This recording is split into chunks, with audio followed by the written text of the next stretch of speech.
No obstante, los seres humanos en nuestra constitución somos ambos, ¿sí? Si podemos considerar que existieran solo dos polos, seremos lo bueno y lo malo de nosotros mismos, ¿sí? Bueno, pero por lo menos por este momento puedo ser agradable. Bien, entonces hoy día vamos a, en principio, recordar lo que vimos la semana antepasada, que es lo que tiene que ver directamente con esta actividad, ¿sí? Que como bien dijo Sandra, son leyes universales en el ser humano. Es decir, que aprendemos a leer las leyes que coexisten en el mundo con nosotros a través de develar los misterios que habitan en el humano.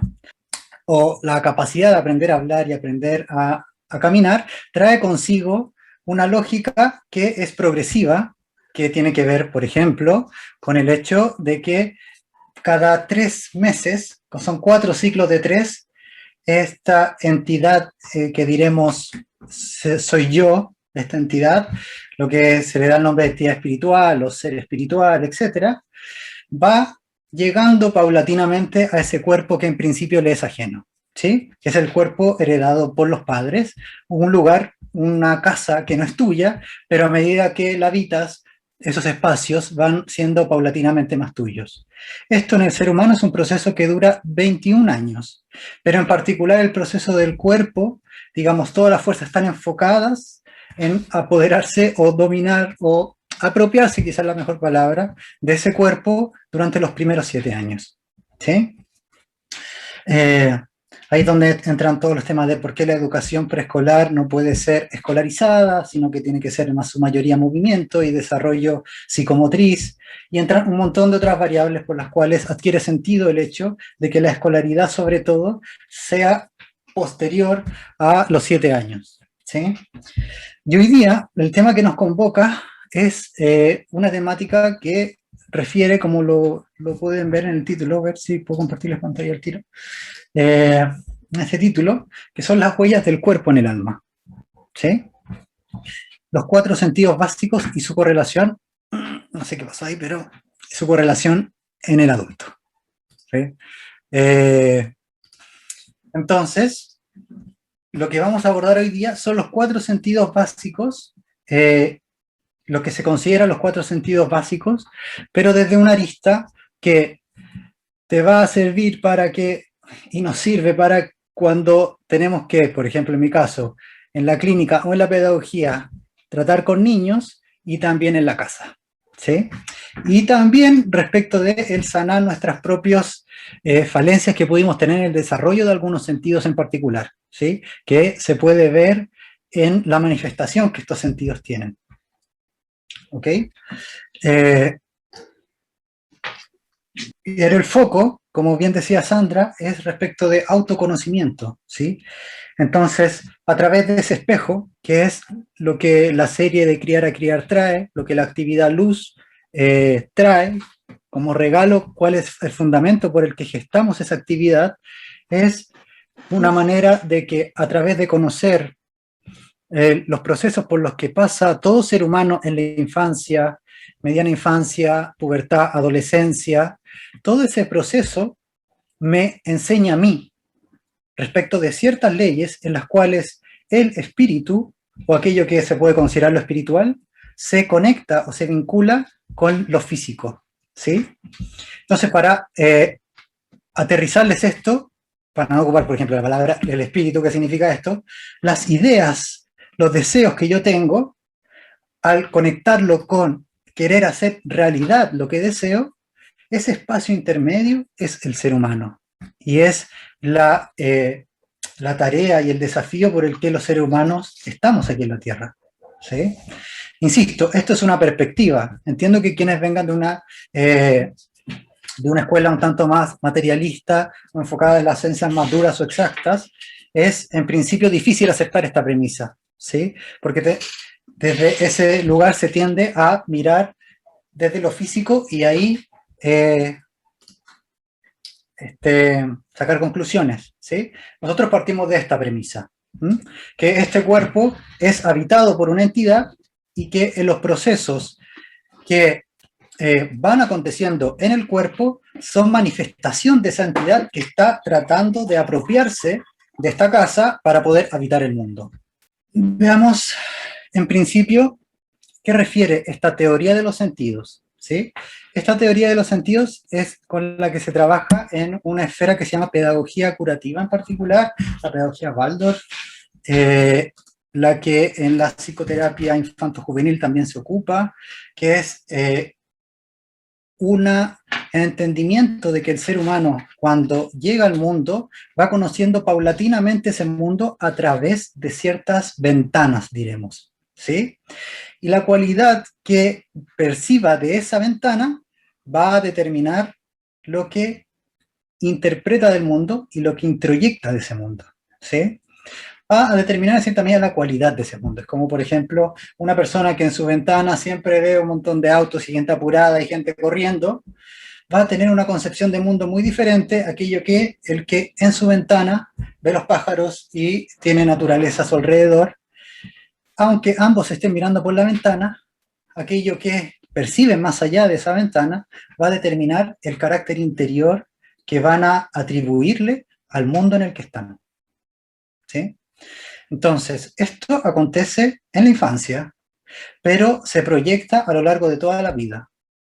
Tenemos que considerar que las huellas que quedan en la infancia son, quedan impresas en el cuerpo, que posteriormente es el lugar donde aterriza el psiquismo, ¿sí? Entonces, al estar impresa en el cuerpo, indefectiblemente me las voy a tener que ver con lo que ocurrió, lo que no ocurrió, lo que hicieron, lo que no hicieron, con las faltas que hubieron o los excesos que hubieron en un periodo de mi vida en el cual yo era un infante, ¿sí? Rudolf Steiner a los niños le dice de una manera que es muy fenomenológicamente correcta, que es los seres humanos que llegaron después, ¿sí?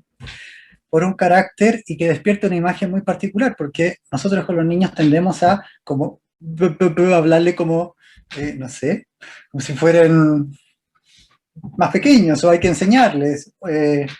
No obstante, con esa concepción de que qué son los niños, nos invita a considerar de entrada la dignidad que ahí yace, y que la única diferencia es que el recipiente al que llega todavía está creciendo para el despliegue de sus aptitudes y que lleva adelante la misión que se ha propuesto como todo ser humano, ¿sí? Bueno, entonces, dicho esto, hay como un downside, ¿sí? Respecto a los sentidos. ¿Sí? ¿Estamos también dicho? Que es un lado bajo, que es el que los sentidos entregan no la visión total del mundo, ¿sí? Sino que entregan una parcialidad del mundo. Entonces, de acuerdo a esa parcialidad que uno introyecta del mundo, posteriormente uno construye, ahora lo voy a decir así, pero no es del todo correcto, una imagen interna de lo que es el mundo circundante y lo que es la vida, lo que soy yo. Toda esa construcción va a determinar lo que veo, lo que interpreto posteriormente, ¿sí? Por ejemplo, si yo soy una persona que estudia física, lo más probable es que cuando, bueno, quizás no, pero cuando veo pasar un auto, le presto atención a qué velocidad iba y puedo ver todos esos cálculos. Distinto es de una persona que sea aficionada a los autos, viendo aún la misma escena, va a introyectar qué lindo el auto, qué bueno el auto, y otro que es más envidioso va a introyectar y por qué yo no tengo ese auto que está tan re bueno, ¿sí? Entonces, cada quien de los acontecimientos del mundo los interpreta de acuerdo a los pies que pone la Tierra, ¿sí? Y con esto quiero dar un pase y recordarles lo que vimos, digamos lo que fue la conclusión de la conferencia del viernes 16, antes de que entremos derechamente en esto, ¿sí?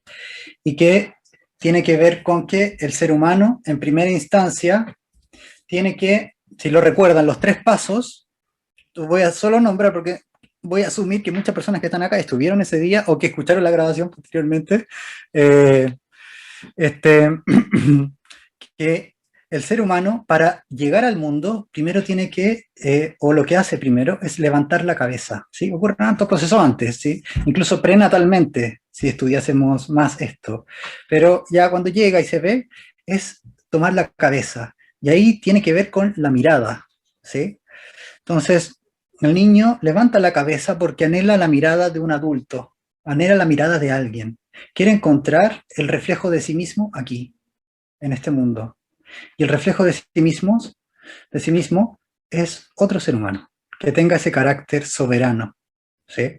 Lo que se llama esa entidad soberana.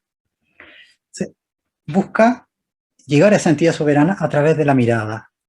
Y porque desea llegar a la mirada, o tiene ese anhelo, es que puja la cabeza hacia arriba, ¿sí? Y porque puja la cabeza hacia arriba, hay un teléfono abierto, o sea, un micrófono abierto, y porque puja la cabeza hacia arriba es que fortalece los músculos de manera que puede posteriormente sostener su cabeza. Esta lógica que se ve en el niño es un guiño del universo para todos los seres humanos, ¿sí? Si tenemos la apertura de observar qué realmente sucede cuando un ser humano llega al mundo, hoy sorry, estaba dejando entrar a alguien y se me puso. Cuando llega al mundo, entonces vemos que hay un orden, hay un ordenamiento por el cual uno va apropiándose de algo que todavía no se ha apropiado, que en este caso es un cuerpo, ¿sí? Pero esto es homólogo a yo querer apropiarme de una realidad que todavía no tengo, ¿sí? Una pareja agradable, una vida de familia cálida, un trabajo estable, una relación con los familiares cercanos, todo eso es un mundo que aún no me he apropiado y que anhelo apropiarme de ese lugar. Me gustaría conquistar ese lugar, ¿sí? Para vivir ahí. Entonces, ahí es donde estos tres pasos adquieren el sentido por el cual el universo muestra cuál es el camino que él realiza para apropiarse de algo que le es ajeno, ¿sí? No significa expropiarlo, sino apropiarse de algo que es ajeno, ¿sí? Eso, si bien se lo entregan, se lo donan, no le pertenece todavía. ¿Bien? Entonces, posteriormente aparece el gesto de las manos, que se quiere acercar al mundo y lo trata de traer. Entonces, que es una manera de decir, yo tengo que tener conciencia, tengo que decir, por eso las manos y el hablar van de la mano, que es decir, ¿qué es lo que anhelo? ¿Sí? A diferencia del niño, que eso habita inconscientemente, yo como adulto tengo que decirlo, porque al decirlo me doy dando cuenta que la idea que tengo de lo que anhelo no es tan clara. ¿Sí? Yo le pregunto a cualquier persona, y tengo un montón de experiencia clínica como para corroborarlo, ¿qué es lo que quieres? Sí, o la respuesta dura siglos, o te dicen algo muy escueto que no se entiende muy bien qué es lo que quieren. ¿Sí? Pero lo cierto es que no es muy sencilla esa pregunta, ¿no? Porque realmente el ser humano no tiene tan claro qué es lo que quiere. Y si uno no tiene tan claro qué es lo que quiere, el camino hacia el que va tampoco es tan claro. ¿Sí? Entonces ahí es donde entra el tercer paso. Yo solamente me puedo parar sobre mis pies si tengo clara la dirección. Si el niño en algún momento pierde la dirección, pierde, digamos, su lugar en el espacio, entonces pierde el equilibrio y no puede permanecer de pie. ¿Sí? Es lo que ocurre con los niños cuando, en ese momento les di el ejemplo, uno lo hace reír y al hacerlo reír se caen cuando están aprendiendo a caminar. ¿Sí? No es que lo haga a propósito, pero pasa. Y eso ahí se ve porque pierde el foco de hacia dónde lo tiene. ¿Sí? Lo que ocurre es que a nosotros los adultos eso nos pasa constantemente y es un reflejo del camino interior, aquellos que logramos sostener un foco y una dirección hacia la que dirigirnos continuamente sin distraernos de lo que no es esencial. ¿Bien? Bueno, voy a nombrarlo hasta ahí porque después ya dar la vuelta es... recordarlo hasta ahí porque después ya dar la vuelta implica mucho más.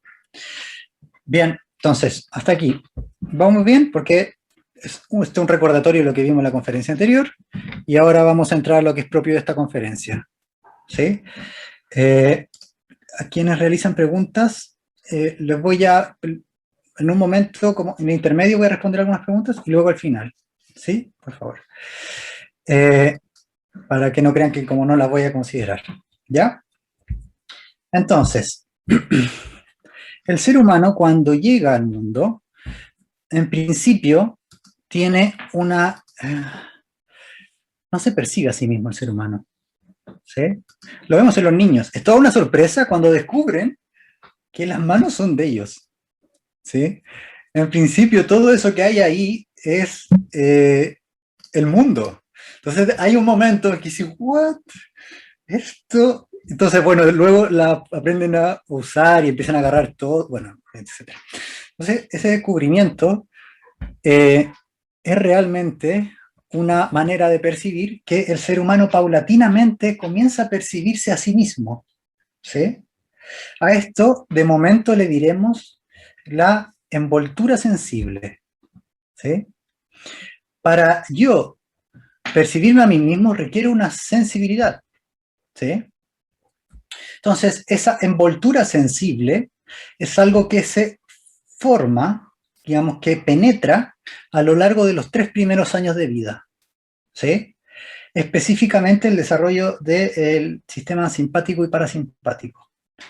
Todo ese desarrollo que va penetrando paulatinamente y que trae una percepción interior y una percepción de un ordenamiento de los ritmos y ciertos procesos vitales, es algo que se va gradualmente madurando, ¿sí? Y que trae una percepción de mí mismo.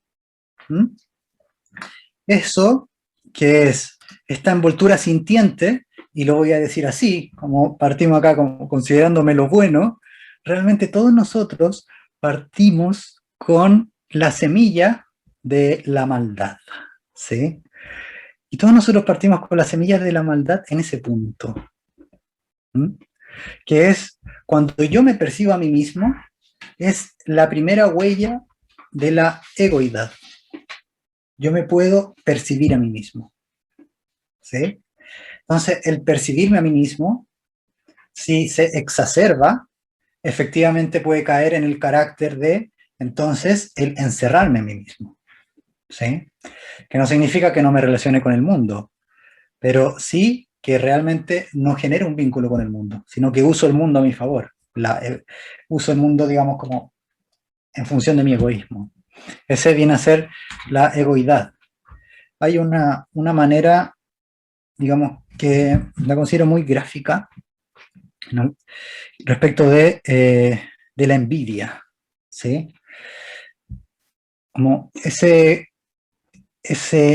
germen primero de la envidia surge en el momento, y uno lo percibe, que está en nosotros, cuando está el siguiente pensamiento, ¿sí? O me hago consciente del siguiente pensamiento. ¿Por qué él y no yo?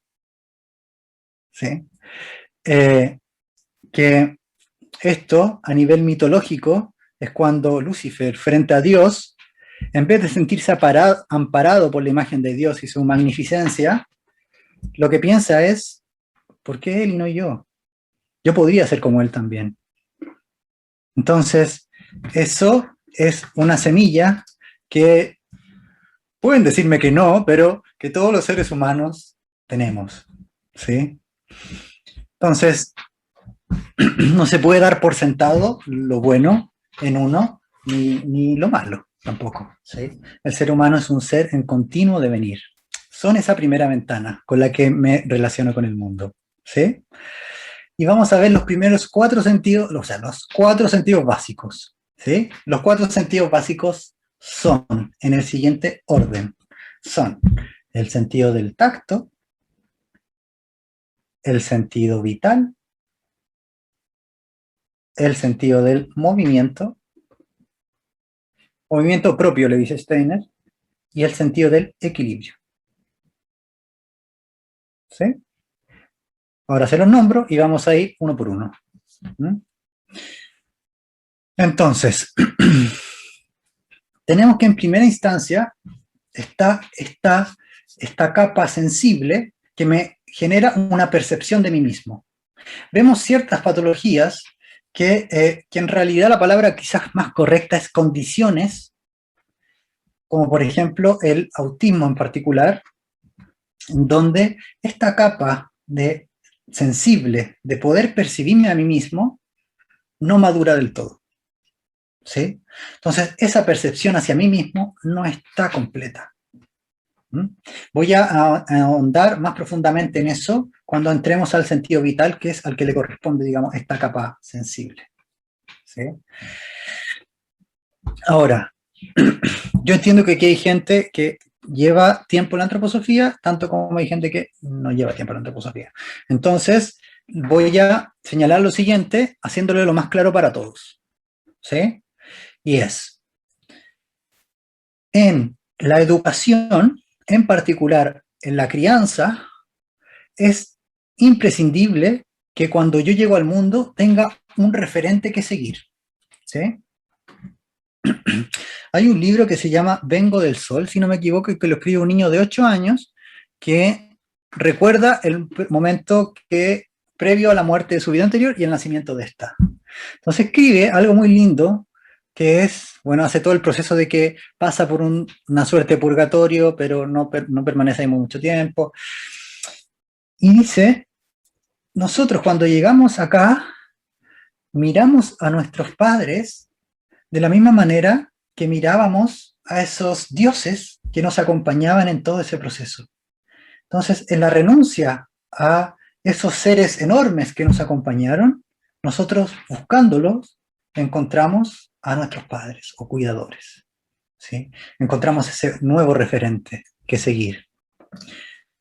Y en el desarrollo humano, si ese referente no está, aunque un ser humano tenga todas las capacidades físicas y no tenga ningún impedimento físico ni cognitivo para desarrollar el hablar, andar, pensar, moverse, si no tiene un referente humano, eso no despierta.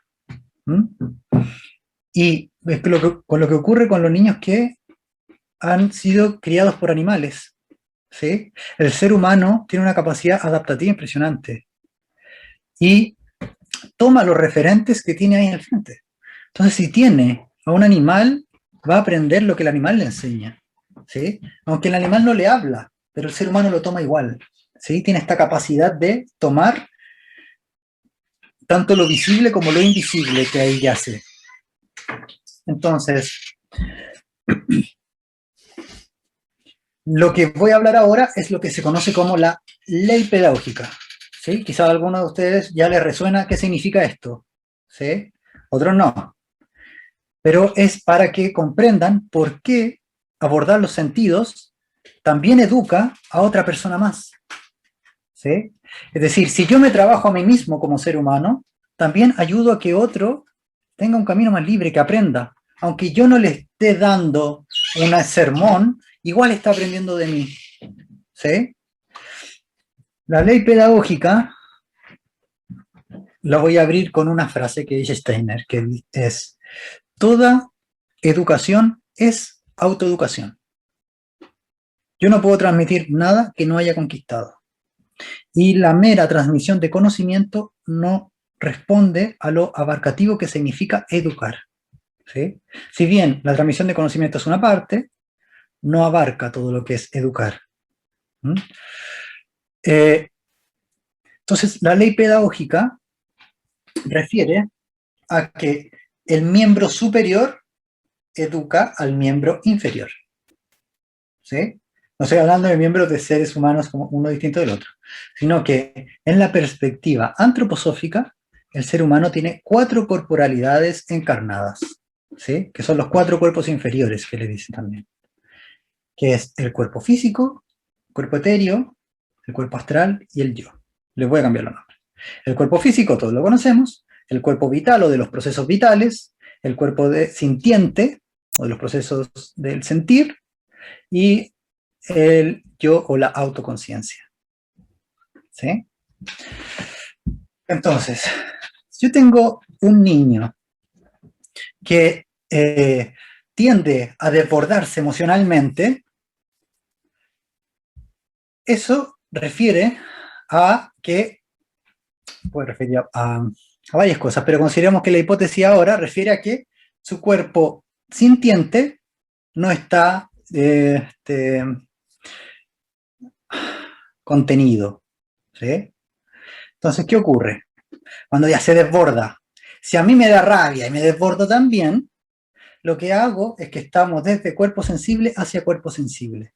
Y no hay una educación ninguno de los dos, ¿sí? Pero sí, yo convoco a mi autoconciencia, en tanto que, ¿qué me hace sentir esto cuando me tira el plato por la cabeza que yo lo preparé con tanto cariño, fui a la feria, no sabes todo lo que tengo que hacer para preparar ese plato y no se lo come? Entonces, esa autoconciencia convoca a un miembro superior, ¿sí? Que es la autoconciencia, o el yo.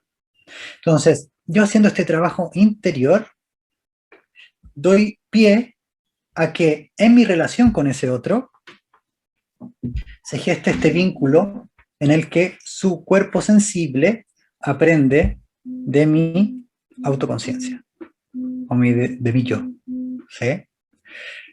Sin necesariamente decirle un sermón, ¿m? Sino que por la labor que yo hago individualmente e internamente. Piensen que el camino interior es como una tierra interna donde uno siembra flores y crece, crece, crece, y lo único que se percibe es el fruto o la flor, ¿sí? Eso se logra ver, pero todo el camino interior que tú hiciste para que eso llegara a ese nivel no se percibe, ¿sí? Pero la flor que madura, y esa sí es perceptible. Y eso es lo que educa. ¿Mm? También cuando el terreno está marchito, eso también educa, ¿sí? El ser humano es libre de hacer de su vida un cielo o un infierno. Y como, eh, sí, como lo dice Nietzsche, lo voy a parafrasear, solo un ser humano que ha conocido el infierno y se levanta de él es capaz de acercarse al cielo. ¿Sí? No, no es posible, digamos, llegar allá al tiro, que te lo dan, sino que la labor del ser humano, como la labor de la planta, es elevar la tierra hacia el cielo. ¿Sí? Y eso es algo que si no lo haces tú, nadie lo va a hacer por ti. ¿Mm? Y para eso tienes que entrar en las profundidades del infierno, podríamos decir. Ya, me reemocioné, ahora voy a entrar a aquello que son los sentidos propiamente tal. ¿Se entiende por qué el que nosotros tomemos conciencia de cada uno de estos sentidos, el que fortalezcamos ese miembro superior, que es el de la autoconciencia, permea a los niños, ¿sí? Y permea a quien yo quiera educar, a quien les quiera enseñar, ¿sí? Pero si yo no me autoeduco, lo que voy a hacer es transmitir lo que yo mismo no he conquistado.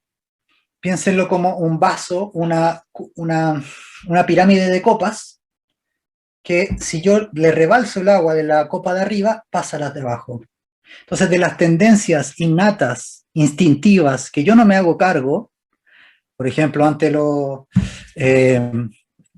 desconocido, sucumbir ante el miedo, nadie te dice que no tengan miedo, distinto es que sucumbas ante el miedo y te paralices, ¿sí? Si yo no lo trabajo en mí, a quien yo educo, eso le va a permear, ¿sí? Sobre todo a los nietos, hijos, alumnos, ¿sí? Quienes tengan un curso principal sobre todo.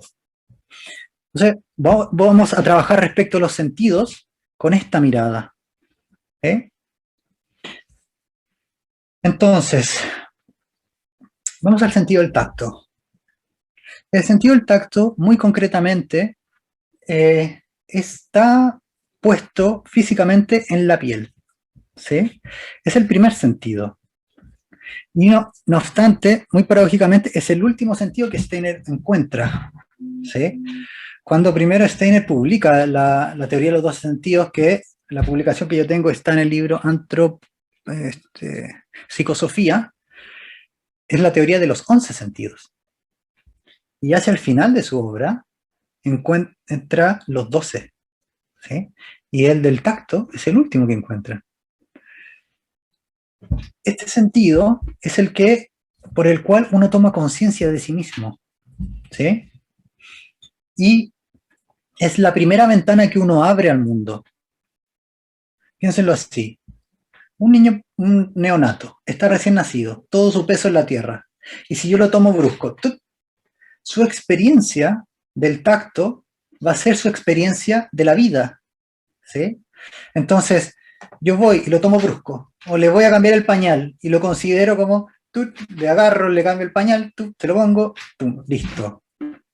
Ese niño va a interpretar del mundo que, bueno, no interpretar como en la conciencia, sino que va a tomar del mundo que en cierta medida, aunque él percibe eso, no está ahí convocado él, ¿sí? Porque si nosotros aceptamos la premisa de que el ser humano llega a un cuerpo que le es ajeno, del cual se apropia paulatinamente, entonces uno puede convocar al cuerpo y no a ese ser que está ahí en ese cuerpo, ¿sí? Entonces yo cuando con el tacto no hago el trabajo consciente de convocar a ese ser que está ahí, no porque sienta significa que lo llamo a él, ¿sí? Esto es lo que muy marcadamente pasa con el autismo, ¿sí? El autismo, el niño percibe que su cuerpo es un obstáculo entre él y el mundo. Cuando come, come para su cuerpo, no para él. Es muy particular. Que realmente está esa separación respecto de su propio cuerpo, ¿sí? Entonces, el sentido del tacto, tenemos que comprender que en primera instancia es el que marca un límite entre yo y el mundo exterior, ¿sí? Sin este sentido, yo no comprendo hasta dónde llego y hasta dónde, digamos, dónde empieza el otro, dónde empieza el mundo, ¿sí? Que esto también está a la base de ciertos trastornos psicóticos, ¿sí? Donde está difuminado ese límite. No existe ese límite tan claro entre yo y el otro, al punto tal que los pensamientos del otro entran, ¿sí? Eh, entonces, el sentido del tacto va de la mano con no solo cómo toco, sino sobre todo desde dónde toco, ¿sí? Es decir, que si yo no convoco a través del tacto a quien está en ese cuerpo, no viene necesariamente. Quizás por su propio afán viene, ¿sí? Pero el convocar a una persona se expresa a través de el ponerle la mano encima, pero no, eh, no por ponerle la mano encima lo convoco, sino que se manifiesta ahí, pero no empieza ahí, ¿sí? El lugar que se origina, que aquí es donde dista lo que estamos haciendo acá con la ciencia tradicional, que la ciencia tradicional considera que donde se origina es en lo físico. Nosotros consideramos que donde se origina es en una entidad soberana, diferente, y que se manifiesta así en el cuerpo físico, ¿sí? Esto para traérselo esta imagen más clara. Si, por ejemplo, yo siento vergüenza, ahí se me van a activar todos los procesos metabólicos de la guata, se me llena como de metabólico la cara, se me llena de calor, pero no es porque se me llena de calor la cara y se me empieza de la guata que yo siento vergüenza, sino que es porque yo siento vergüenza que comienzan todos esos procesos físicos a expresarse. Entonces, esa es la diferencia de lo que nosotros hacemos aquí, lo que se conoce como la ciencia espiritual, de la ciencia materialista, ¿sí? Es considerar que el fundamento es ese ser soberano el que convoca la posterior desencadenamiento de reacciones físicas, ¿sí? Entonces, claro, eso te cambia el foco de inmediato, porque te pone en el centro de tu propia vida y te expone al hecho de que, bueno, lo que te ocurre en la vida tiene relación contigo. No te puedes hacer tan el gil si consideras que esto es una premisa básica y aceptable, ¿sí? Es decir, no puedes decir, bueno, esto no es culpa mía, esto que está pasando no tiene nada que ver conmigo, porque si nosotros somos los que desembocamos y desencadenamos esa sucesión de elementos en nuestro propio cuerpo, entonces también, si nos damos cuenta en lo social, si yo ando enojado, puedo desembocar y generar un entorno muy desagradable, ¿sí? Y eso lo he producido yo. Entonces, ahí es donde te cambia el foco respecto de que parece que no soy tan víctima de las consecuencias o de las circunstancias, sino que hay una parte de mí que las produce incluso, ¿sí? Esto, Steiner, la teoría del conocimiento desde el punto de vista guillotiano, es que hay que aceptar que las causas objetivas yo las produzco y las acepto al mismo tiempo que las percibo. No voy a entrar en esto, es muy complejo, pero de la actividad APU, ¿sí? Compréndase que yo produzco aquello que posteriormente vivencio. ¿Mm? Entonces, quiero derribar un mito de entrada, y un mito básico es, el ser humano aprende a tener miedo, ¿sí? Y lo cierto es que el miedo es primigenio, ¿sí? Viene con nosotros, o venimos con él. ¿Mm? Eh, y el miedo es distinto del temor. Convoca dos experiencias espirituales diferentes. La experiencia del miedo en particular, y va derechamente ligada con el sentido del tacto, es la ausencia de sostén. ¿Sí? Entonces un ser humano que no ha tenido una experiencia de tacto que sea abarcativa, que todo su cuerpo sea convocado, pero además ese ser humano sea convocado en ese cuerpo, por ejemplo, esta es tu manito, ¿sí? Ay, qué linda que es tu manito. Esta eres tú, hasta aquí llega tu cabeza, etcétera, etcétera. A través de ponerlo de guatita en el living, que tome un montón de objetos distintos, de distinta textura, todo eso convoca una experiencia de mundo más diversa, ¿sí? Esto lo vimos el viernes antepasado. Y eso produce que psíquicamente acepte con mayor facilidad la diversidad, ¿sí? Entonces, no es algo que se enseña como tú tienes que aceptar a toda la gente, sino que se enseña en la experiencia, ¿sí? Entonces, eh, al tener un límite y no como desparramarse en el mundo, la experiencia de miedo se focaliza a lo que le correspondería, ¿sí? El miedo, digamos, no es extraíble del ser humano, ¿sí? No es como se creía antes que al ser humano se le sacaba un pedazo de cerebro y cierta conducta ya no lo iba a tener, ¿sí? Como se hacía antes. No es como que en el alma se puede hacer eso, ¿sí? Sino que la experiencia de miedo tiene que focalizarse en una dirección. ¿Mm? Esto es muy notorio en la clínica. Bueno, ahora voy a hablar desde la perspectiva, podríamos decir, más psicoanalítica, ¿sí? Más que antroposófica, pero muy notorio en la clínica, ¿sí?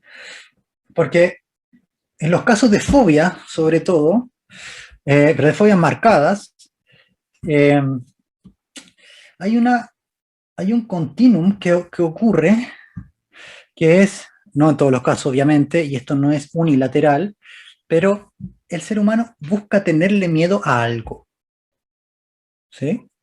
Busca un elemento al que tenerle miedo. Y te juro que es muy recomendable que ese elemento sea el padre, ¿sí? Eh, pero el padre, no como que el padre tiene que ser un ogro horrible y maltratador, no me refiero a eso, sino que un elemento que le pone límites, ¿sí? Un referente que le pone límites. Y el primer límite que pone digamos, el primer temor que tiene el niño es a separarse de lo materno, ¿sí? Esa separación con lo materno es correlativa a la separación del ser humano con el mundo espiritual cuando llega a la Tierra. Entonces, esa separación es la figura del padre la que es muy recomendable que la realice. Así el miedo se focaliza en esa figura, ¿sí? Y no en otra cosa, ¿sí? En la oscuridad, en los perros, y un montón de otros elementos más, ¿sí? Porque ahí pasa a ocupar un rol constructivo, entendiendo que uno puede tolerar ese miedo que produce, ¿sí? Que después desemboca en odio, pero es recomendable que una figura que te ama sea el que lo recibe, ¿sí? Bueno, este tema es mucho más complejo de lo que le acabo de citar ahora, ¿sí? Y no lo quiero como dejar en el simplismo. ¿Mm? Pero bueno, el miedo es algo con lo que uno viene. Entonces, una de las cosas recomendables es pasar de un miedo ciego a un temor razonable, ¿sí? Un temor razonable hacia algo. Eh,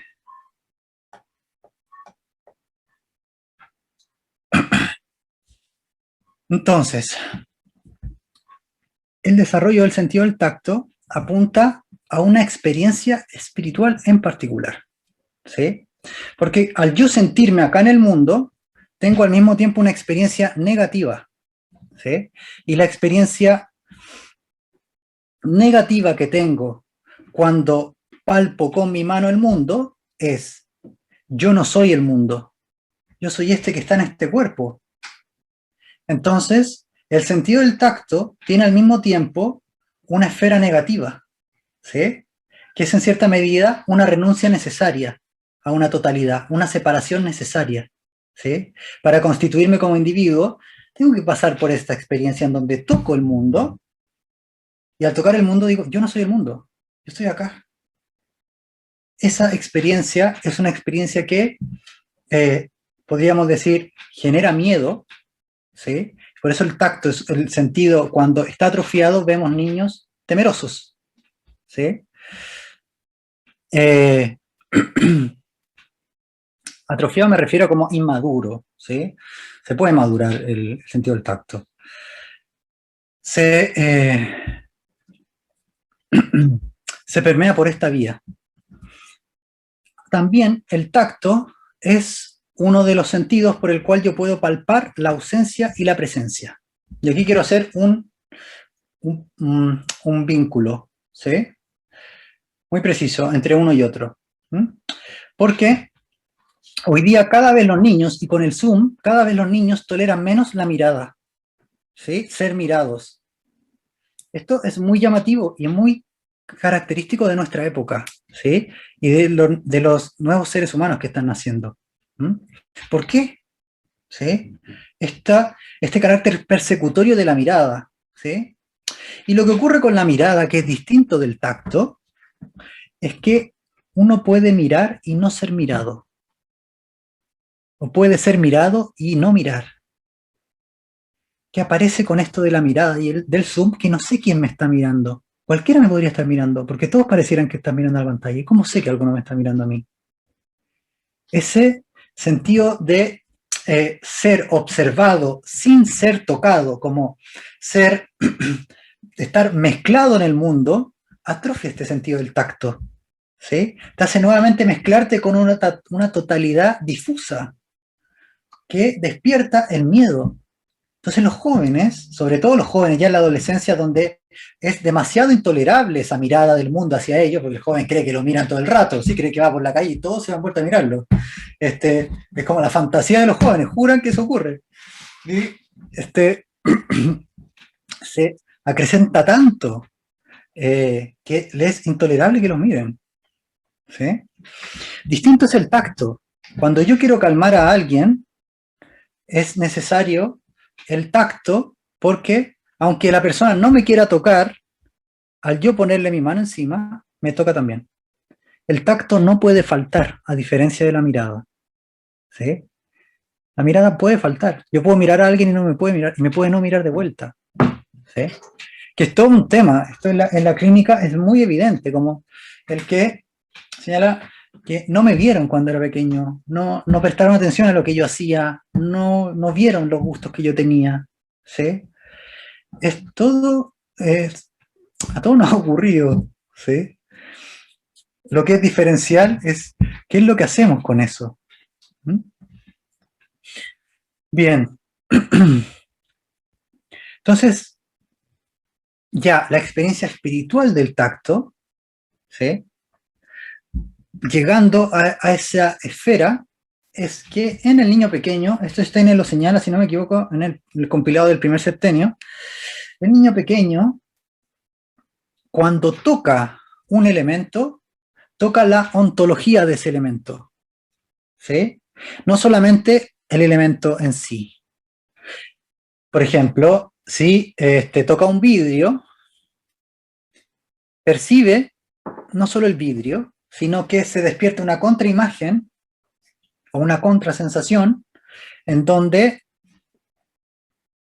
se da cuenta del origen de ese elemento. La palabra se da cuenta no es del todo correcta ahí, ¿sí? Es como lo que ocurre con la mirada. Cuando yo miro afuera a color rojo, adentro tengo una imagen de color azul, si no me equivoco, que esos dos son contrarios, tenemos acuerdo colores opuestos, no me equivoco, era rojo y verde, ¿sí? Interiormente.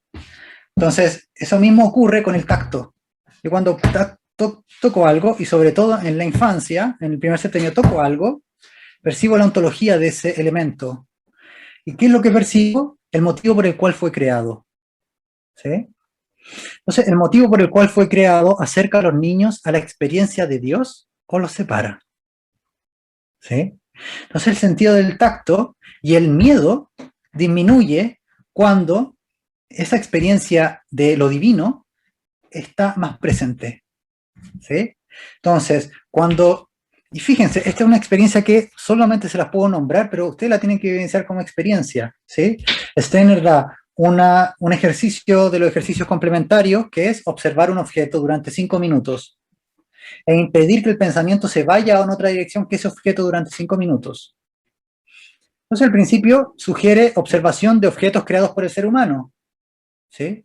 Y haciendo ese ejercicio durante largo tiempo, te das cuenta que realmente los objetos creados por el hombre muchas de las veces tienen un fundamento o de funcionalidad o económico. ¿Sí? Entonces, al tener ese fundamento, te acerca en cierta medida a una terrenalidad. ¿Sí? No te acerca, como lo decía Verónica en el verso que hizo al principio, como ese movimiento cósmico. ¿Sí? Distinto es, y también a través de esa misma experiencia se percibe, cuando percibo un tronco de un árbol, o una piedra, su complexión, cómo está hecho, su fundamento es distinto al fundamento de la materialidad que los seres humanos creamos. ¿Sí? Entonces, el niño percibe al tocar qué es eso que está ahí atrás. ¿Bien? ¿Se comprende esto? Entonces, eso que está ahí atrás puede ser Dios o la materia fría. ¿Sí? Por eso Steiner recomienda que durante el primer septenio los niños tengan a su alcance materiales nobles, que les llama, ¿sí? Que vengan de la naturaleza. No materiales que sean, por ejemplo, el plástico directamente, que está fabricado por máquinas. Sino que esté permeado de ese calor. Pasamos de este sentido que es del tacto que tiene que ver con la epidermis, ¿sí? Con la piel. ¿Bien? Y ahora pasemos, que es el que me da un reflejo de que al yo estar acá, yo no soy el mundo.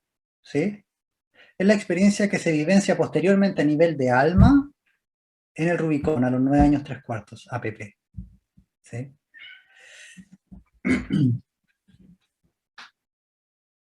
En los colegios tradicionales como quinto básico y en los colegios Waldorf en tercero básico. ¿Sí? Entonces, pasemos al siguiente sentido, ¿sí? El que se conoce como sentido vital.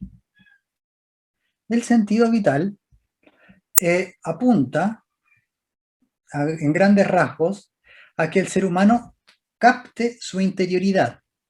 ¿Sí? El sentido vital no es esto que les voy a decir, pero es gracias al sentido vital que percibimos esto. Y es que, por ejemplo, cuando me siento relativamente enfermo o pierdo el equilibrio, ahí esa percepción de una ausencia de bienestar es una alarma que despierta el sentido vital. ¿Sí? Entonces, el sentido vital en su base es como un bienestar continuo, muy agradable. ¿Sí? Ahora, en la primera infancia, el sentido vital se trabaja a través sobre todo de las experiencias calóricas de ropaje, de cobijo interior, en la experiencia, y aquí voy a entrar a lo que refiere al camino adulto, a la experiencia de unidad interior. ¿Sí? El sentido vital funciona siempre y cuando yo considere ese interior como una unidad toda, conectada. ¿Sí? De la misma manera que yo con el tacto me entero de que lo divino también está en el mundo, que para quienes ya llevan más camino pueden asociarlo con el misterio de Pascua, ¿sí? En particular el jueves de Pascua, el misterio del Cordero, ¿sí? Del vino y el pan, mejor dicho. Percibir lo divino en la materia a través del tacto, con el sentido vital yo me entero de que tengo una corporalidad terrestre, ¿sí? Soy una unidad corpórea, ocupo espacio en el mundo, ¿no? Entonces, lo que trae el sentido vital cuando es madurado y cobijado es un sentido de certeza vital, ¿sí? Tengo una certidumbre en mi existencia terrenal. ¿Bien? Esa es la experiencia espiritual del sentido de vital. ¿Bien? Entonces, como lo vimos en primera instancia, el sentido del tacto que apunta al conocer lo divino en el mundo y sentir que el mundo que me rodea es un mundo que tiene un sentido trascendente, el sentido vital tiene a la base otro elemento. Porque el sentido del tacto, al sentir yo la divinidad del mundo, lo que hace es sopesar el miedo, ¿sí? Por eso es que una persona, y esto hay muchos estudios, sobre todo en los estados de catástrofe, que una persona que tenga una base, una espiritualidad o una base de espiritualidad, puede llevar adelante con mucha más holgadez, si se puede ocupar esa palabra en momentos así, una tragedia, ¿sí? Distinto es que no tiene ningún sustento de lo espiritual. ¿Mm? En esto se le da como el carácter de la religiosidad, pero hoy día no sé si es tan correcto decirle la religiosidad, ¿sí? Pero sí la espiritualidad, el carácter de lo trascendente. ¿Mm? Entonces, en el sentido vital, teníamos que en el sentido del tacto está el miedo, en el sentido vital está la base el temor y la vergüenza. ¿Sí? El temor es diferente del miedo. ¿Sí? El miedo, un segundo, el miedo tiene que ver con esta experiencia de falta de sostén. El temor tiene que ver con la experiencia del encuentro con el umbral de la muerte. El temor. ¿Sí? Entonces, el sentido vital viene a marcar un estado continuum de bienestar, el cual a la vez reafirma mi experiencia corpórea y de que yo estoy aquí, presente en esta existencia. Cuando se tergiversa, es que surge el temor. Aquí Carl Kuehne hace un análisis muy interesante que tiene que ver con que el sentido vital nace en el momento o cobija en sí lo que se despierta en el pecado original, ¿sí? Que es el temor y la vergüenza. Porque cuando el ser humano es expulsado del paraíso mitológicamente, se entiende que eso ocurrió de inmediato, ¿sí? Como el ser humano, te comiste la manzanita, bueno, para afuera. O el higo, para afuera. Pero lo cierto es que la caída del paraíso tomó mucho tiempo, ¿sí? La caída del paraíso es desde el inicio de la época cultural posatlante, hace alrededor de unos 6.500 años atrás, 7.000 años atrás, hasta el inicio del Renacimiento, el año 1400, no me acuerdo la fecha exacta, 13. Que ahí realmente el ser humano pierde toda conciencia de que alguna vez tuvo relación con el mundo espiritual y comienza la racionalidad, ¿sí? Lo intelectual. Entonces, esa caída del paraíso es durante muchas épocas que eso acontece, ¿sí? No es de la noche a la mañana, como alrededor de unos 7.000 y tantos años. donde uno de los primeros lugares en donde se percibe es efectivamente en el mundo griego. ¿Sí? El mundo griego consideraba muy certeramente que el mundo de la muerte era un mundo oscuro. Por eso Alejandro dice, prefiero ser un mendigo en el mundo de los vivos que un rey en el mundo de los muertos. Porque en ese tiempo el mundo de la muerte era un mundo absolutamente opaco. Luego ocurre el acontecimiento de Cristo y eso cambia. ¿Sí? Eh, entonces, con el sentido vital, yo sopeso tanto el temor como la vergüenza. Si tenemos que el temor es esta experiencia de acercarme al umbral de la muerte, entonces tenemos la certeza de que todo ser humano que ha vivido alguna experiencia cercana a la muerte o cerca con la muerte, tendría que trabajar su sentido vital. Y el sentido vital se trabaja interiormente como una unidad. ¿Cómo la puede trabajar un adulto con sus herramientas? Se trabaja interiormente como una unidad. ¿Sí? ¿Qué significa esto? Que yo sea coherente en mi vida. ¿Mm?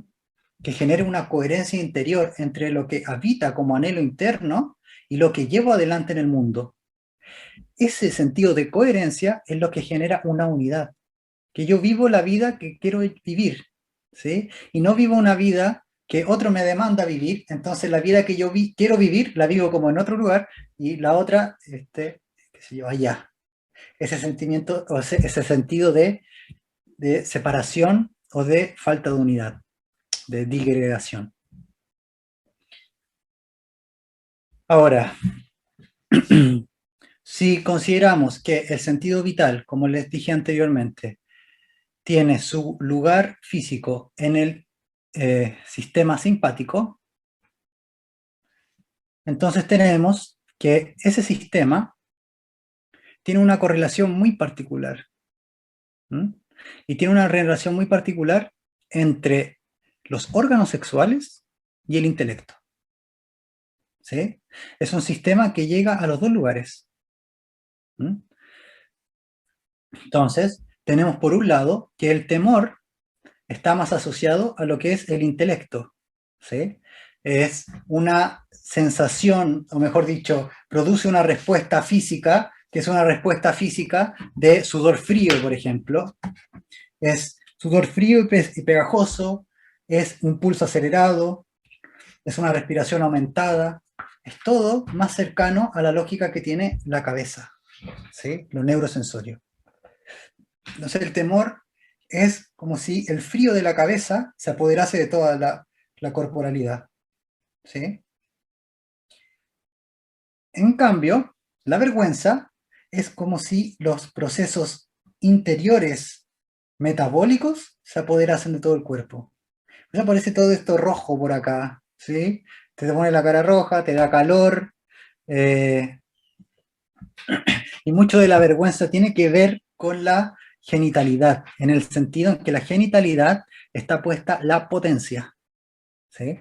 En cierta medida, en la genitalidad es donde se pone a prueba tu carácter de ser humano que transita por el mundo, en uno de sus aspectos, que es en el aspecto relacional. ¿Mm? Entonces, muchas personas, por ejemplo, que en proceso de divorcio, una de las cosas es el dolor del divorcio y la separación, pero otra cosa es la herida narcisista de si realmente yo no fui suficiente. ¿Sí? Y ahí es donde surge el carácter de la vergüenza, que está asociado inconscientemente con la sexualidad, ¿sí? O con la genitalidad. Ahí es donde una de las maneras de trabajarlo como ser humano adulto es el sentido de coherencia interior, porque el sentido vital trae consigo el que yo tengo una percepción de un hombre interior o de un ser humano interior, de un ser interior. ¿Sí? El sentido del tacto me da la percepción de un ser sensorio, ¿sí? El sentido vital de un ser interior. Entonces, cuando estoy con ese ser interior, me doy cuenta que laten ahí ciertos elementos, como son el temor y la vergüenza, basalmente. ¿Sí? Bien.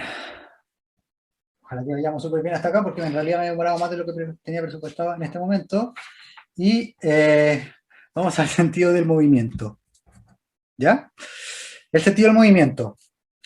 Se llama el sentido del movimiento propio.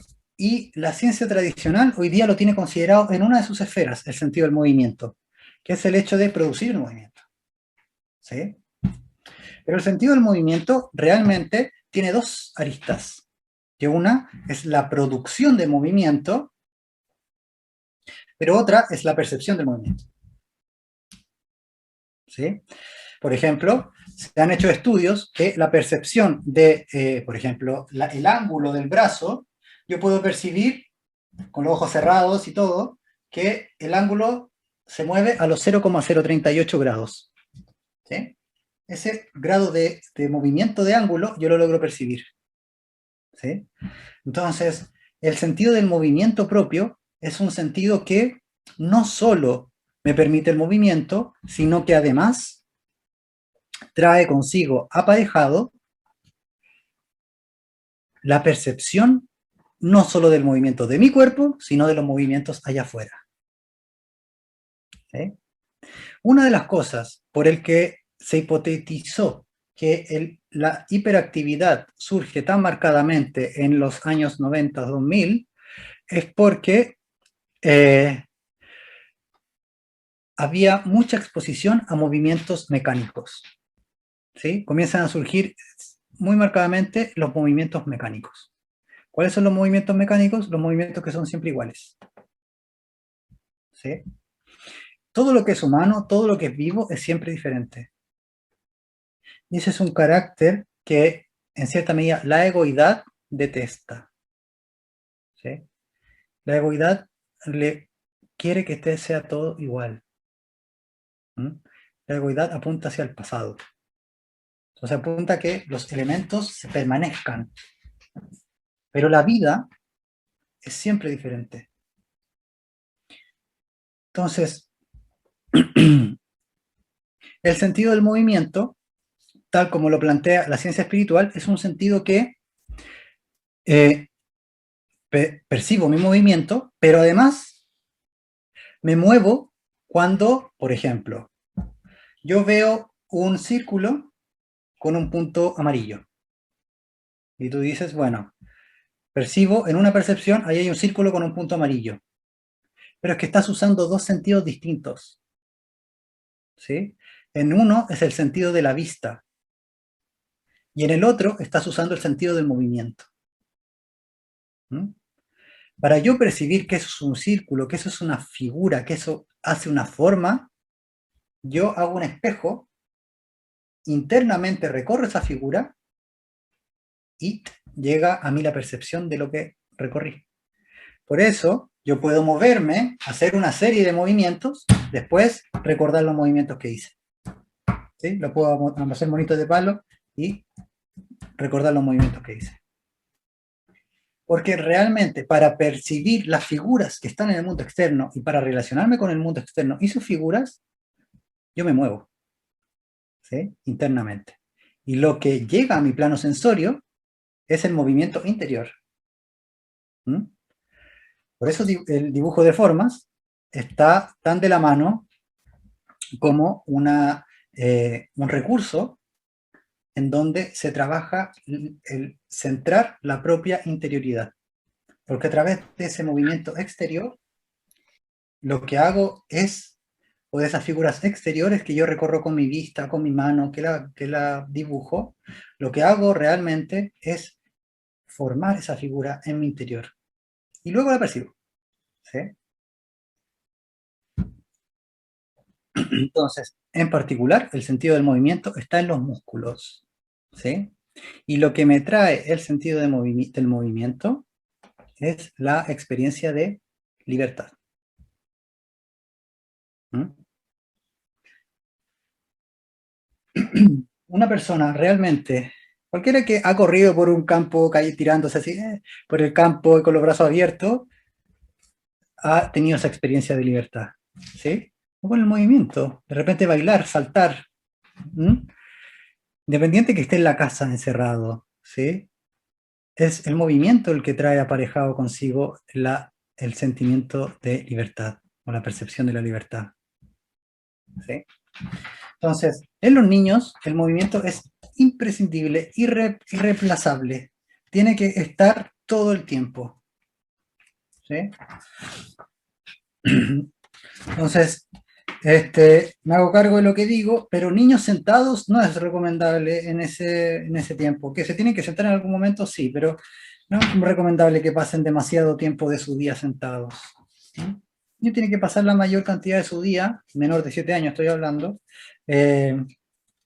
moviéndose. ¿Sí? Porque el sentido del movimiento es el que posteriormente les va no solo a traer esa experiencia de libertad, sino que también les va a enseñar, y esto aquí le estoy hablando a ustedes adultos, les va a enseñar una cualidad que es imprescindible actualmente y siempre lo ha sido para el mundo adulto, que es, yo realmente tengo la experiencia de libertad cuando trasciendo un movimiento antiguo. ¿Sí? Entonces, por ejemplo, si yo estoy aprendiendo acordeón, digo esto porque es mi deseo aprender acordeón, estoy aprendiendo acordeón y al principio no me siento libre, siento que es un martirio infinito, los dedos no hacen lo que quiero y tampoco se abren los brazos, entonces no me siento libre. Pero la percepción de la libertad viene cuando yo ya trascendí ese momento de aprendizaje previo y ahora generé yo, por mi voluntad, un movimiento que cuando lo realizo, ahí siento la experiencia de libertad, ya habiendo atravesado ese momento previo de, ¿sí? Ahí siento esa experiencia de libertad. Es una trascendencia de los movimientos anteriormente aprendidos. ¿Sí? Esto en particular en el niño hiperkinético, niño con ¿sí? TDA, TDAH o hiperkinético, es, es muy enriquecedor ver cuando logran conquistar un movimiento nuevo, ¿sí? Porque en la hiperactividad lo que ocurre no es que necesita quietud. La quietud es el estado final del movimiento. Yo solamente puedo estar quieto cuando tengo dominada la movilidad, ¿sí? Si no tengo dominada la movilidad, entonces, para que se madure el sistema, tiene que moverse. Entonces, genera impulsos nerviosos para que se mueva, ¿sí? ¿Para qué? Para madurar. Entonces, si el sistema nervioso está maduro, yo puedo estar tranquilo, sentadito, está muy lindo. Pero si no, entonces el movimiento va a estar presente. ¿Sí? Entonces, es muy enriquecedor ver cuando un niño aprende un movimiento nuevo, que es muy...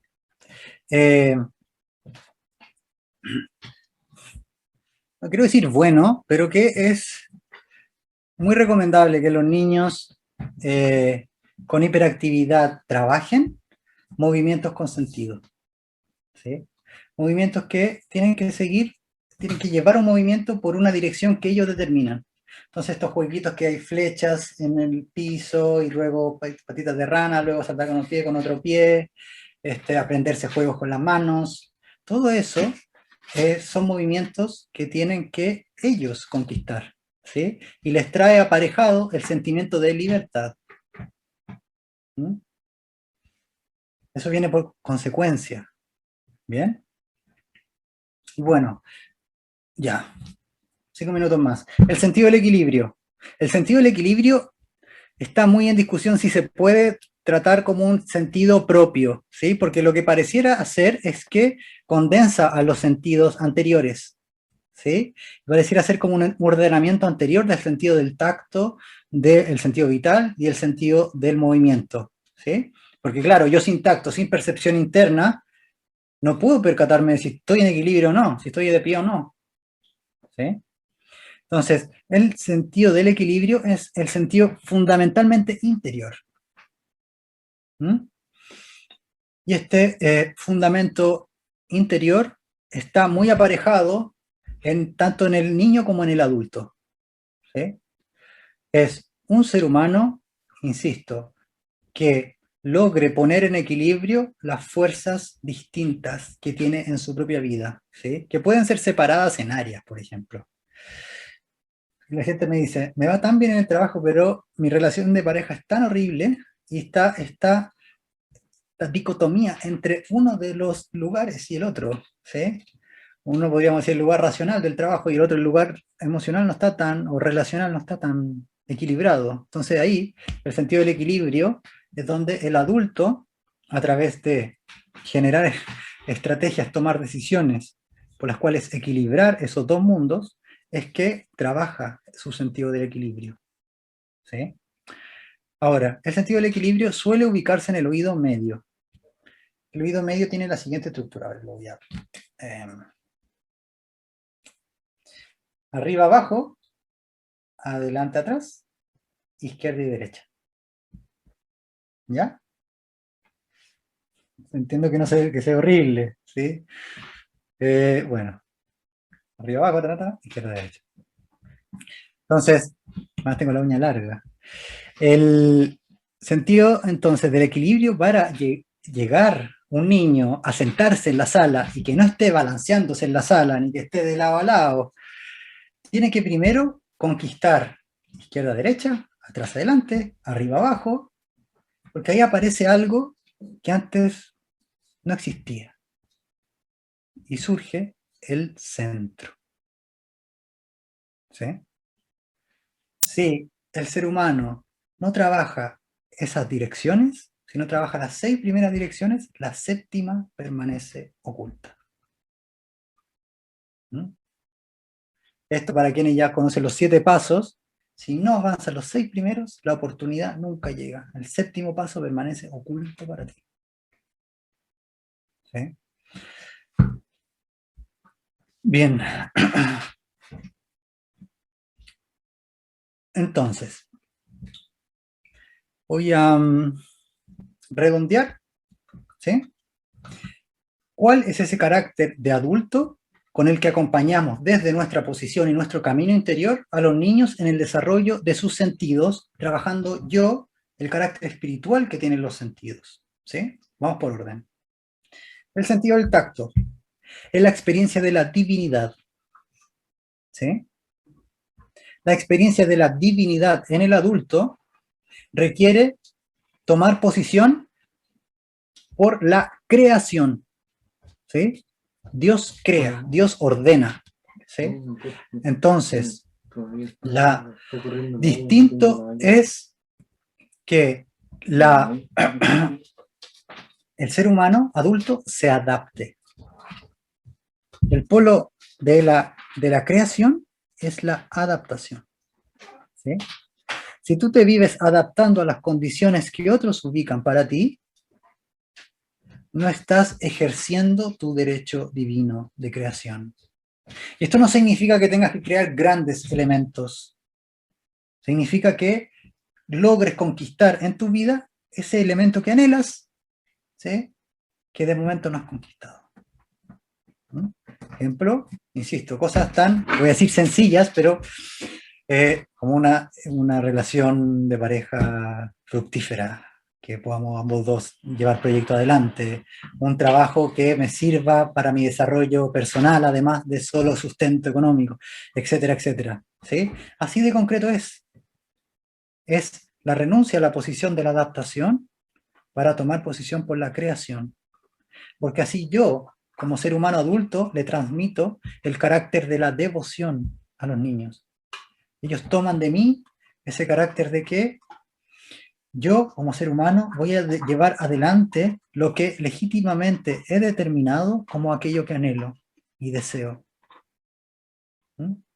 No voy a simplemente adaptarme a las condiciones que el mundo me pone encima, sino que, siendo coherente con la chispa divina que se puso en mí, voy a utilizarla para crear la vida que, con las herramientas que tengo hoy, considero que es la mejor vida que puedo tener. ¿Sí? O la que quiero tener. ¿Se entiende esto? Entonces, claro, es difícil en el adulto pensar los sentidos separados unos de otros. Vamos al sentido vital. El sentido vital trae a mi experiencia, la experiencia de un corpus integrado, desde el cual puedo tomar posición y existo en el mundo. Entonces, lo que trae aparejado el sentido vital es la experiencia de que, aún teniendo el temor ahí, ¿sí? Porque siempre está eso, el temor. Recuerdo cuando era más pequeño pensaba, ¿por qué los seres humanos no tenemos vidas como en los videojuegos? ¿O por qué no hay reset? El ser humano tenemos una oportunidad nomás, ¿sí? Que bueno, para esta vida, pero para la demás tenemos un montón de oportunidades. Eh, y efectivamente el sentido vital es el traer esa coherencia del hombre interior, que el sentido vital lo que hace es que me puedo percibir mis palpitaciones internas, lo que podría entenderse como aquello que desea mi corazón, si se quiere, ¿sí? Entonces, la coherencia respecto de eso que palpita internamente y las condiciones externas que me genero son el encuentro y el trabajo del sentido vital en el adulto. ¿Se comprende esto? ¿Soy claro? Ya. Y se van dando cuenta, aunque son 4, es un mismo camino. ¿Sí? No, bueno, no les quería hacer spoiler. Esto no se hace con los niños, ¿sí? Nunca se cuenta. Bueno. No se les dice la moraleja, ¿sí? Bueno. Entonces, el sentido del movimiento implica que a mí, como adulto, que aquello que movilizo sea un movimiento que yo he ganado trascendiendo un movimiento anterior aprendido. ¿Sí? La libertad que regala el sentido del movimiento solo es posible si yo trasciendo un movimiento anteriormente aprendido. Y esto tendría que hacerte relación con el resto de los sentidos. ¿Sí? Porque nosotros, cuando aprendemos del mundo, aprendemos una interpretación particular del mundo. ¿Sí? Como quien mira por la ventana y ve a la gente ajetreada todo el rato, va a tender siempre en esa dirección. Entonces, el generar movimiento, que sea un movimiento que no es repetición del anterior, sino que es creación de un nuevo movimiento, y esto, insisto, va más allá del cuerpo, entonces estoy trabajando mi sentido del movimiento, el practicar la libertad, crearme continuamente situaciones en las que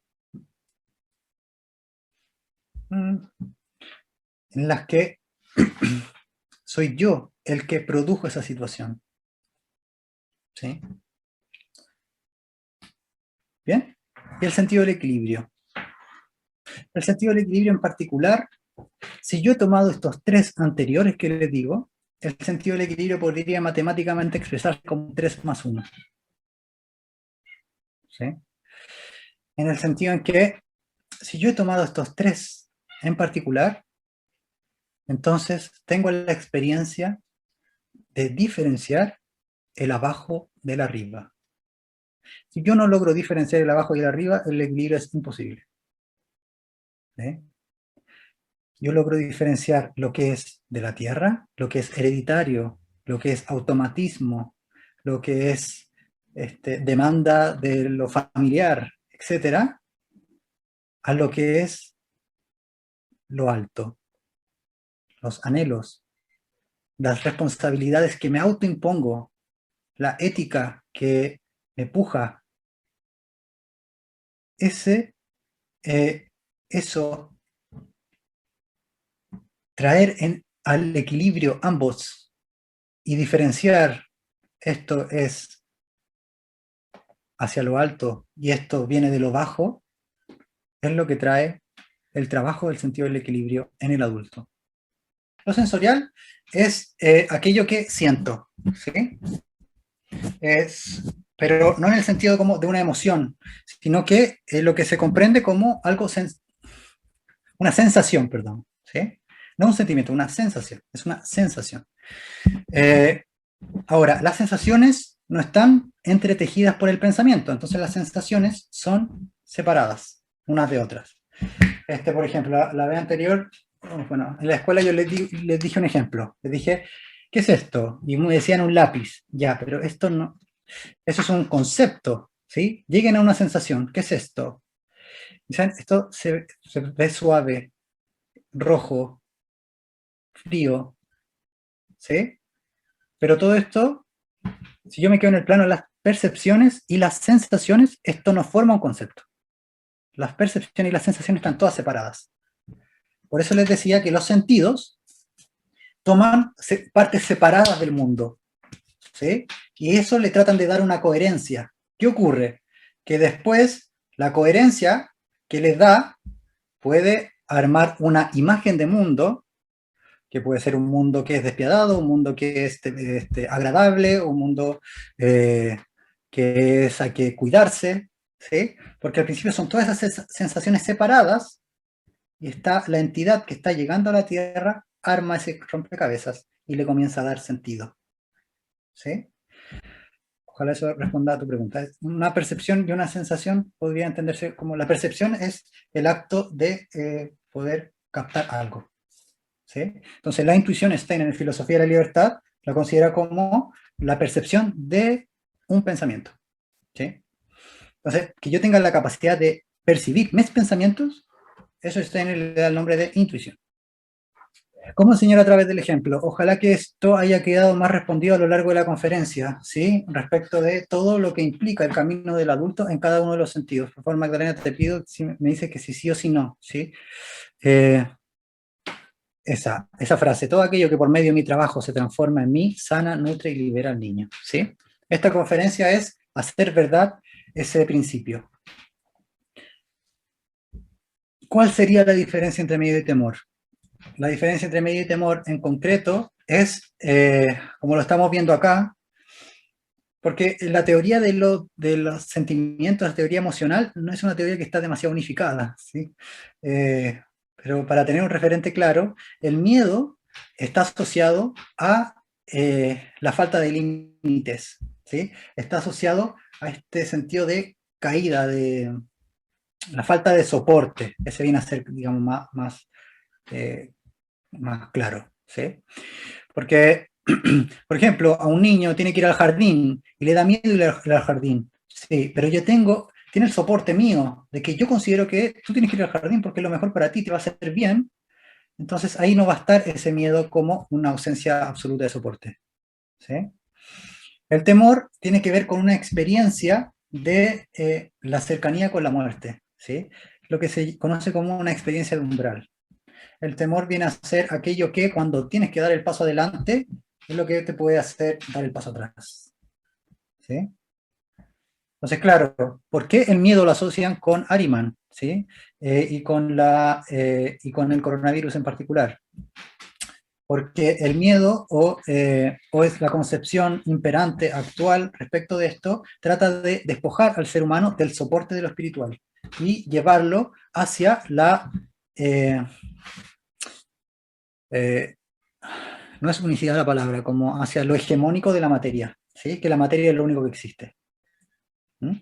Entonces, esa es una de las cosas por lo que esto eh, en realidad, uno de los riesgos mayores que esto tiene, porque así un ser humano miedoso es un ser humano dispuesto a renunciar a la libertad, un ser humano con miedo, ¿sí?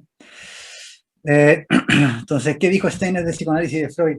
Lo considera muy astuto Freud, muy inteligente, está en desacuerdo con él en algunas cosas en particular, ¿sí? Hay un libro completo que es de eso, ahora me llevaría demasiado tiempo. Una bibliografía que le sugiero, que Pía me dices, una bibliografía que le sugiero, quienes quieran profundizar, hay un libro que es, hay varios de los sentidos, pero hay una de Henning Kühler, creo que se llama Niños temerosos, tímidos e inquietos.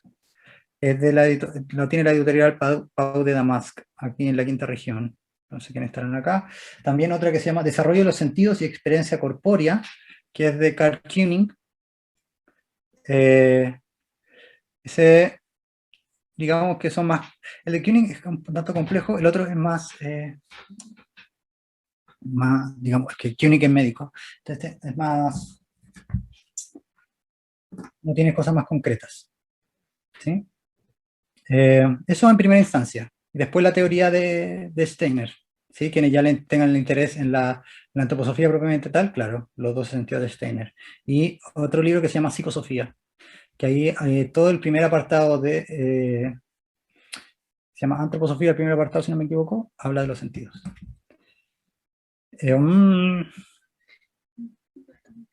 Bueno, está la Tamara Chowarowski también. Todo eso. Muchas gracias por agradecer la conferencia, la estoy pasando muy bien yo también. Genial, y dice acá, ¿a qué sentido o causa podría asociarse el que un niño tenga una conducta provocadora, no dejando que otros niños desplieguen su juego, golpeando objetos, no escuchando, no dejándose tocar? Al sentido del tacto, tal vez, muchas gracias.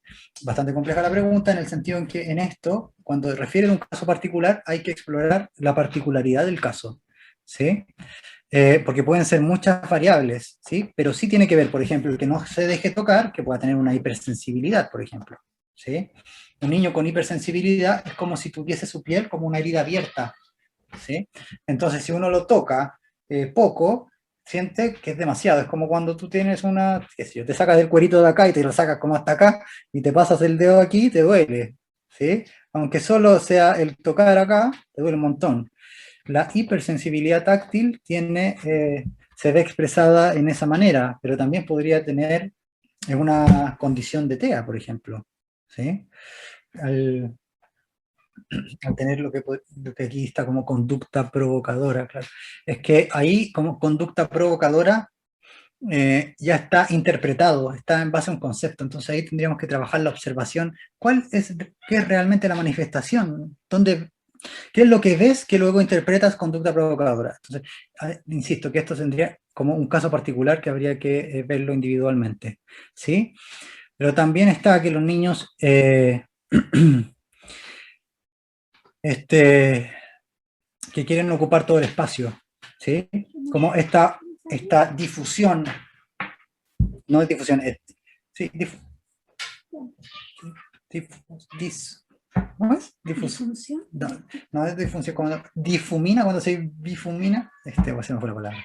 Pero los límites, claro que pasa a ser todo el espacio de él, ¿sí? Si no está él acá, ocupa todo lo de allá. ¿No? Pero insisto, claro, eso igual yo lo he visto en casos que tienen condición de trastorno espectro autista. Que por ejemplo llegan a la consulta y necesitan ir dar vuelta a todos lados y cuando ya llegan, pasan a todas las paredes de todo el centro, entran a la consulta. Necesitan como ese límite. Hasta aquí llega todo y luego allá. ¿Sí? Pero era como esa primera experiencia la necesitan mucho. ¿Por qué surge el miedo a la muerte en los niños? ¿Sí? El miedo a la muerte, los niños no lo traen consigo, ¿sí? Porque el niño todavía tiene la experiencia del mundo espiritual. Entonces, nosotros tendemos a asociar una asociación errónea que es la muerte con la vida, como si la muerte fuera el opuesto de la vida, ¿sí? Esa es una asociación que nosotros hacemos los adultos, no tiene nada que ver en realidad. En realidad el polo opuesto de la muerte es el nacimiento, ¿sí? Que el nacimiento es de allá para acá y la muerte es de acá para allá, ¿sí? Entonces los niños tienen esa experiencia de que la muerte para ellos viene a ser el mismo pasaje que hicieron desde allá para acá, ¿sí? Pero ¿qué pasa? Cada vez que se van adentrando más hacia la Tierra, que es en ese momento que les dije, el momento del Rubicón, cuando el alma atraviesa el diafragma del cuerpo, es alrededor de los 9 años 3/4, cuando el alma baja desde acá hacia acá a los procesos metabólicos, entra a la oscuridad del mundo. Entonces cuando entra a esta parte que es la oscuridad del cuerpo, se separa de la experiencia del mundo como una extensión de sí y percibe, yo soy yo estoy aquí. Y ese yo estoy aquí trae consigo un sentimiento de, yo estoy acá en este cuerpo. porque el niño anterior a ese periodo todavía está con todo el mundo, ¿sí? El niño es de la vida, ¿sí? Entonces ahí el miedo a la muerte no está. ¿Mm? Aparece particularmente como miedo a la muerte como en ese periodo. ¿Sí? ¿Cómo es la relación del autismo con los sentidos? El autismo en particular, como lo vimos, tiene en particular el sentido vital, no le da una respuesta de que unificada de un individuo interno, ¿sí? Un ser interno. Entonces, esta experiencia está segregada. ¿Mm? Igual un niño con trastorno espectro autista tiene atrofia en todos los sentidos, ¿sí? Básicos sobre todo. Porque los sentidos básicos son la vinculación del alma con el cuerpo. Entonces, por eso se llaman también los sentidos corporales. Entonces, la condición del trastorno espectro autista es que no encaja completamente, sino que queda, por decirlo de alguna manera, más cercano al mundo espiritual. No llega del todo a la tierra completamente. ¿Sí? El otro día escuché la conferencia que dio en Gita la Lucinda Díaz, y él le hace la pregunta, y dice, hay un momento cuando uno está previo a encarnar que ves tu vida, la vida que vas a llevar adelante. Y cuando esa experiencia te causa un terror absoluto,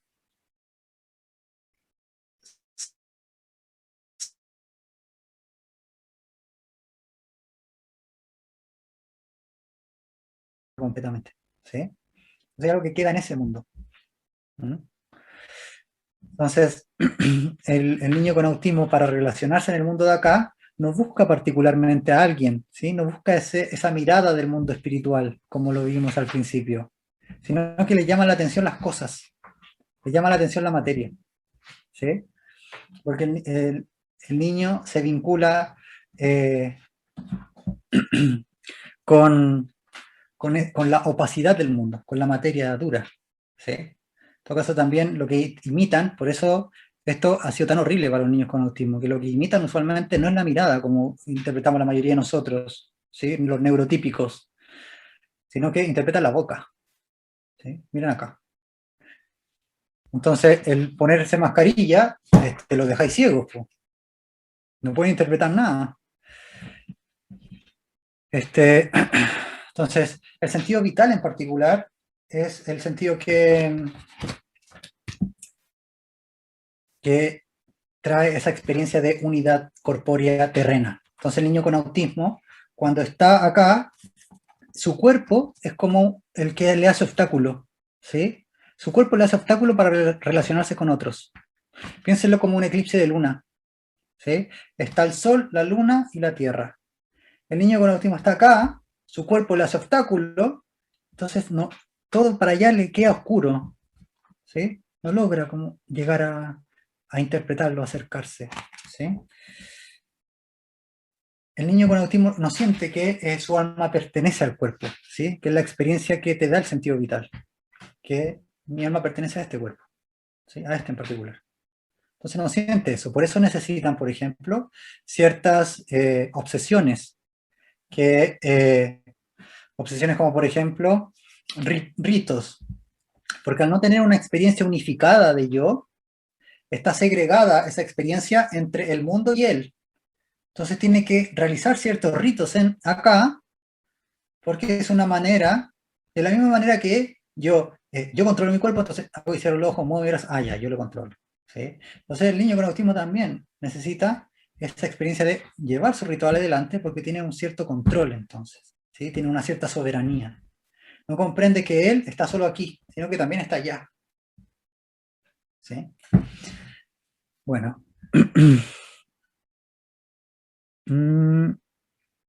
Bien. Ojalá esto les haya servido mucho.